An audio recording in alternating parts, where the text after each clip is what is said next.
Hello everybody and welcome back to Tech Tutorials, and in this video we are going to be learning how to play with someone or join someone on Roblox without adding them friends. So right now, as you can see, I'm on my Roblox website, and what I'm going to be doing is that simply head over to this website called Chrome Web Store. So in here you can simply install an extension which is called row searcher. So you're going to be searching for this extension. So let's say, let me demonstrate to you as well. So let's say you head over to this particular website called Chrome Web Store, and now you're going to be simply searching in here for row searcher, and once you do, you will be able to see that we have this row searcher extension popping up, and you're simply going to be heading over to that, and you're going to be clicking on this particular option which says remove. Let me just enable my cursor, and so yeah, so as you can see in here, you can see your extension adding option in here. Currently I have added that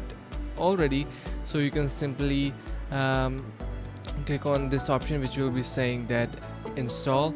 Currently I'm using Edge, so if you're using let's say Google Chrome, you can add that from here as well.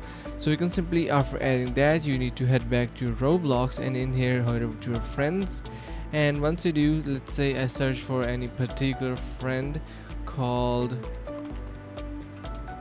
Angel or something like that, and now just wait for a couple of seconds, and let's say if any person is online in here, if you head over to that particular person, currently no one is online, so here will be option of join. So you will get that option after installing that extension. So you can see I have already installed that particular extension, so as you can see in here, row searcher, and once you do that, this particular extension is just made to let you join the game. So you can also see their YouTube video as well on the Chrome Web Store. So yeah, that's the process to do so, and I really hope you understood the concept and found this video helpful. If you did so, make sure to subscribe to the channel, like the video, and share with your friends. Thanks for watching, and see you in the next video.